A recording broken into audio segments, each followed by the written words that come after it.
Inilah headline news pukul 13 waktu Indonesia Barat. KPK hari ini memanggil Gubernur Jawa Tengah Ganjar Pranowo dan juga Gubernur Sulawesi Utara Oli Dodo Kambe untuk diperiksa sebagai saksi dalam kasus proyek KTP elektronik. Selengkapnya akan disampaikan Aulia Pani langsung dari gedung KPK Kuningan, Jakarta. Aulia, apa saja materi pemeriksaan Ganjar dan juga Oli Dodo Kambe hari ini? Ya, politisi PDIP yakni Oli Dodo Kambe dan juga Ganjar Pranowo hari ini menjalani pemeriksaan di KPK dalam kapasitasnya sebagai saksi untuk tersangka Andi Agustinus alias Andi Narogong dalam kasus korupsi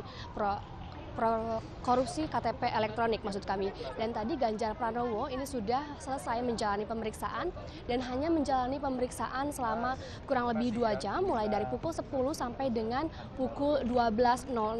Dan usai pemeriksaan Ganjar Pranowo kembali menegaskan bahwa ia tidak mengenal Andi Narogong dan juga tidak pernah berkomunikasi dengan Andi Narogong, dan menurutnya pemeriksaan hari ini hanya mengulang materi soal posisinya sebagai mantan pimpinan Komisi 2 DPR RI, dan juga tadi Ganjar juga menjelaskan soal penganggaran yang menurutnya tidak ada kejanggalan dalam proses penganggaran proyek IKTP yang sempat dibahas di DPR RI bersama dengan juga Kementerian Dalam Negeri.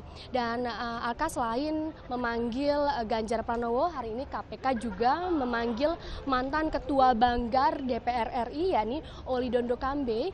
Ini diperiksa untuk kasus yang sama, dan memang sebelumnya nama Ganjar Pranowo dan juga nama Oli Dodo Kambe ini ada dalam berkas dakwaan dari terdakwa Irman dan juga Sugiharto. Menurut berkas dari dakwaan tersebut, Ganjar dan juga Oli Dodo Kambe ini menerima aliran dana. Diduga Oli Dodo Kambe ini menerima uang 1,2 juta US dollar, sedangkan Ganjar Pranowo diduga menerima uang 520.000 US dollar yang diduga ini yang diduga diperoleh dari tersangka Andi Narogong. Dan meski demikian, dalam beberapa kali pemeriksaan keduanya membantah adanya aliran dana tersebut. Dan berikut akan kita dengarkan pernyataan dari Ganjar Pranowo. Penganggaran saja. Selama di DPR itu proses penganggaran menurut Pak Ganjar ada yang aneh nggak sih Pak? Wah, kalau prosesnya semuanya sebenarnya berlangsung wajar saja. Yang tidak pernah kita ketahui kan yang di bawah tanah, yang di belakang meja gitu. Sama proses itu pernah ketemu Pak Andi nggak? Uang itu apa? Enggak saya benar. Tadi masih klarifikasi soal itu nggak Pak? Soal dugaan penerima uang sejumlah Enggak, karena dulu saya sudah pernah dikonfrontir langsung yang saya ceritakan ya. Kayaknya teman-teman punya deh pasti filenya. Saya dikonfrontir sama Pak Novel dulu yang konfrontir saya.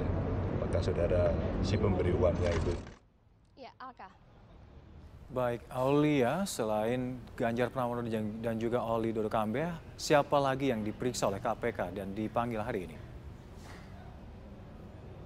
Dalam kasus korupsi proyek IKTP ini, Alka, ada 3 saksi lain yang dipanggil oleh KPK hari ini yang merupakan anggota DPR RI dari fraksi PKS, lalu juga P3 dan PKB. Mereka adalah Jazuli Juwaini, lalu juga Numan Abdul Hakim, serta Abdul Malik Haraman. Namun ketiga politisi tersebut ini belum tiba di gedung KPK sampai dengan siang hari ini. Ketiga nama politisi ini diduga juga turut terlibat dalam proyek IKTP ini dan diduga menerima aliran dana sebesar 37.000 US dollar.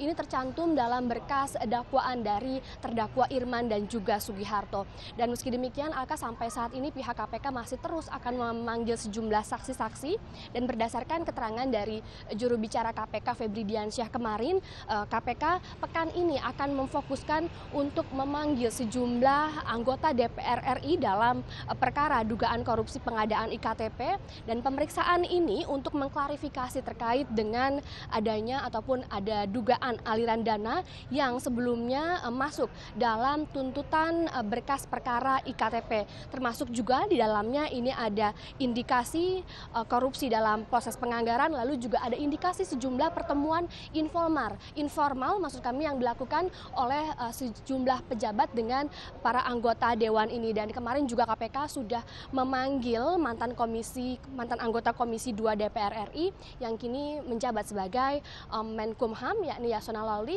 dan diagendakan pemeriksaan ini masih akan terus berlangsung, terutama KPK akan memanggil sejumlah anggota Komisi 2 DPR RI dalam pekan ini. Untuk sementara, informasi yang dapat kami sampaikan, kembali ke Anda di studio. Aulia Pan yang melaporkan langsung dari Gedung KPK Kuningan, Jakarta. Terima kasih laporan Anda. Menyaksikan Headline News, saya Iqbal Himawan. Pemirsa, sebuah ledakan terjadi di Pondok Pesantren Yayasan Al-Mujahidin, Kabupaten Pulang Pisau, Kalimantan Tengah. Ledakan yang mengakibatkan 2 orang siswa terluka ini akibat ulah seorang guru honorer meracik bahan peledak menggunakan mesin blender. Ledakan keras berasal dari ruang guru Pondok Pesantren Yayasan Al-Mujahidin di Desa Sebangau Permai, Kecamatan Sebangau Kuala, Kabupaten Pulang Pisau, Kalimantan Tengah. Ledakan yang mengakibatkan 2 siswa terluka ini akibat ulah Heri Wahyudi, seorang guru honorer pondok pesantren tersebut. Dari keterangan korban, pelaku saat meracik bahan peledak di ruang guru menggunakan mesin blender. Namun bahan tersebut meledak dan melukai pelaku hingga harus dibawa ke rumah sakit. Sementara 2 orang siswa yang juga berada di dalam ruangan juga ikut terluka akibat terkena serpihan kaca dan harus dibawa ke puskesmas terdekat. Untuk mengetahui motif pelaku, Polres Pulang Pisau dan Polda Kalimantan Tengah mendatangkan Detasemen 88 Anti Teror dan tim Lab 4 Mabes Polri. Tim gabungan yang tiba di lokasi pun langsung menggelar olah tempat kejadian perkara.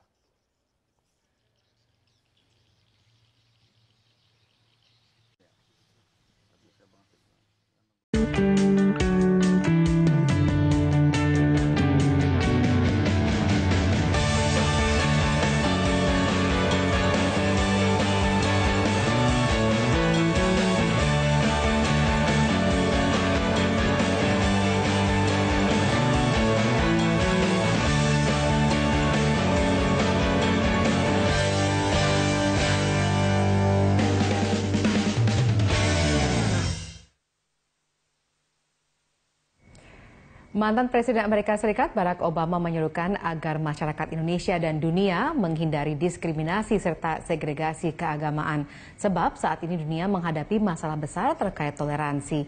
Ia juga memuji Indonesia yang dinilainya menjunjung tinggi toleransi dengan beragam suku dan agama yang ada di negara ini. Penghargaan Presiden ke-44 Amerika Serikat itu juga mengusik batin kita, apalagi belakangan praktik intoleransi kian marak di keseharian masyarakat.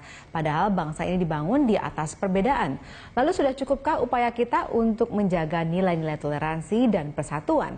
Apa saja yang harus dipersiapkan untuk menjaga keutuhan bangsa dari ancaman intoleransi dan diskriminasi?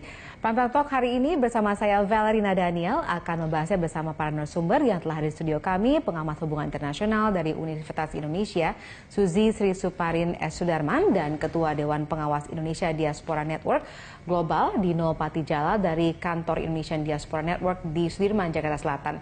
Serta nanti akan bergabung bersama kami lewat sambungan telepon, yaitu Ketua PBNU Robikin M. Has. Saya sapa dulu Ibu Suzy di studio. Halo, selamat malam Ibu. Selamat malam, terima kasih atas undangannya. Terima kasih sudah bergabung bersama kami hari ini Ibu. Dan juga saya menyapa Pak Dino di Sudirman. Selamat malam Pak Dino.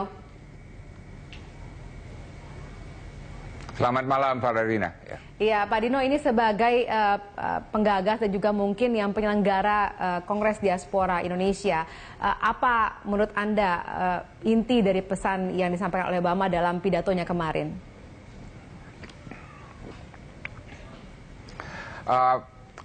Presiden Barack Obama kemarin dalam pidato yang menyentuh berbagai hal, tapi yang menurut saya perlu dicatat adalah pandangannya mengenai globalisasi, mengenai juga pluralisme ya, dan toleransi.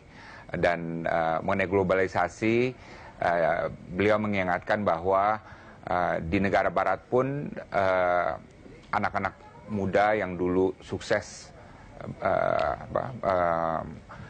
mengembrace globalisasi, tapi kemudian mengalami masalah gitu. Jadi beliau mengingatkan di Indonesia dan di negara-negara Asia yang lagi relatif sukses agar jangan take for granted gitu.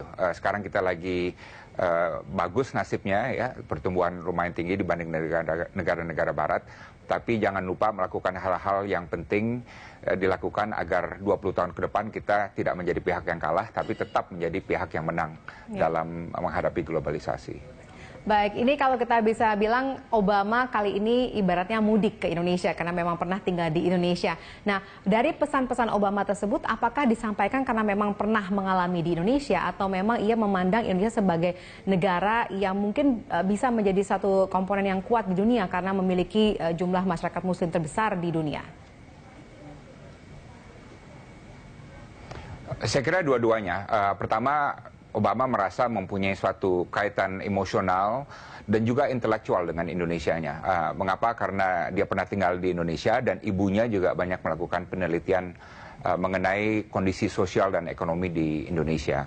Jadi dia ada pengalaman lapangan tuh dan perasaan lapangan terhadap Indonesia. Tapi juga di lain pihak Indonesia memang menjadi suatu negara yang dalam panggung internasional dipandang menjadi teladan gitu. Kebinekaan kita, ya, cara kita menjaga persatuan, bagaimana demokrasi dan keterbukaan itu bisa terus berjalan berdampingan, dan juga demokrasi dan Islam. Ya. Jadi saya kira dalam pidatonya Obama itu beliau menyampaikan bahwa dunia itu sebenarnya kagum sama Indonesia, dan jadi Indonesia itu harus menjaga ketauladanan kita di mata dunia internasional gitu. Saya kira itu yang dengan sangat apik digambarkan oleh beliau dalam mengingatkan baik pemerintah maupun rakyat kita untuk menjaga keindonesiaan kita. Baik, saya ke Ibu Susi di studio. Ibu Susi, kalau Anda sebagai pengamat internasional melihatnya, apakah kehadiran Obama di Kongres Diaspora Indonesia kemarin itu memang memberikan satu nilai tambah buat posisi Indonesia di mata internasional dalam kaitannya dengan toleransi? Pertama, dia datang dengan pesan yang sangat tepat, strategis sifatnya, karena kita baru mengalami intoleransi yang sangat kuat pada masa pilkada. Dengan demikian ada orang yang sangat dikagumi untuk didengar oleh sebagian besar masyarakat Indonesia, dan mudah-mudahan itu menjadi pelajaran yang baik dan akhirnya orang asing tidak terlalu takut karena sudah disuarakan oleh seorang mantan presiden. Kalau saya lihatnya di situ. Seperti pertanyaan saya sebelumnya, ini antusiasme masyarakat terhadap pidato Obama karena memang dia pernah tinggal di Indonesia, atau memang karena memang dia suatu figur yang memang memiliki suara yang vokal dan didengar oleh dunia? Dia orang yang karismatik dan dia orang liberal yang memang mendukung multikulturalisme yang sebetulnya hampir nyaris terinjak-injak pada saat baru saja. Jadi saya kira tepat kedatangannya dan tepat untuk menganjurkan sesuatu itu agar tidak terulang kembali hingga nanti menjadi bahaya dalam pemilu 2019. Sebegitu beratkah kondisi kita saat ini sehingga akhirnya seorang Obama kemudian bisa menjadi semacam penghimbau kepada kita masyarakat Indonesia untuk selalu menjaga toleransi? Ada balance-nya dari tokoh, tapi secara ilmu kita bisa melihat hal ini secara sosiologis atau secara komunikatif. Kalau Anda mengikuti Manuel Castell, dia menyatakan bahwa sebetulnya global communicative capitalism itu menghilangkan historical subject. Jadi orang kehilangan sense of belonging. Sense of belonging ini yang menghasilkan apa yang disebut sebagai dasar untuk totalitarianism. Kalau Anda baca Hannah Arendt, Anda akan lihat bahwa dia bilang ada orang isolated atau alienated yang tidak mempunyai sense of belongingness dan tidak berpikir, or unthinking atau thoughtlessness, yang akhirnya menjadi dasar untuk sebuah totalitarianism muncul. Dan malah The New Republic, majalah di Amerika Serikat, menyebutkan Trump menghimbau dan memobilisasi the forgotten American. The forgotten American ini yang alienated, yang isolated, yang merasa dehumanize. Dehumanisasi manusia memudahkan orang mendehumanisasi orang lain. Sehingga kalau secara sosiologis ini indikasi yang sangat rentan ya untuk bangsa kita, karena dehumanisasi itu bisa terjadi karena orang-orang yang mendehumanisasi orang lain itu merasa dirinya kehilangan kemanusiaan. Baik, saya ke Pak Dino kembali. Pak Dino, kalau menurut Anda sebenarnya ketika pidato kemarin sempatkah ada semacam briefing begitu kepada Presiden Obama sehingga akhirnya ketika pidato mengeluarkan pesan-pesan yang menyerukan toleransi ataupun mendukung Indonesia dengan keberagamannya?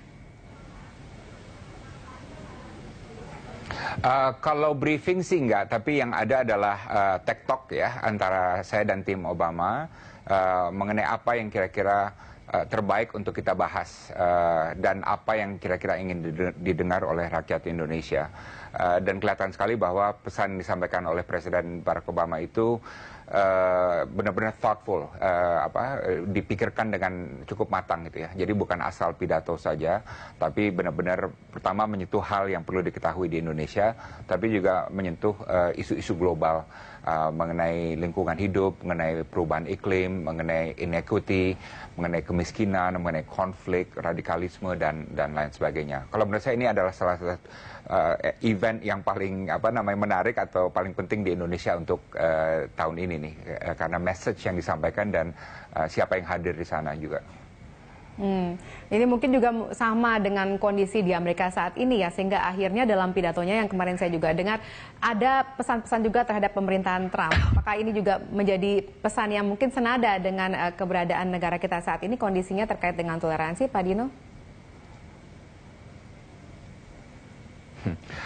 Kalau dari Presiden Obama sendiri, saya melihat adanya upaya yang kuat ya untuk tidak kelihatan mengkritik Trump gitu, karena memang waktu dia lengser, dia menyatakan dia akan tentu jadi pembicara di berbagai forum, tapi akan hati-hati sekali untuk tidak terlalu mengkritik Trump. Dan dia mengatakan itu karena waktu Barack Obama menjadi presiden, dia juga tidak diganggu oleh Presiden Bush ya, dan dia menyatakan sangat terbantu oleh itu gitu. Right.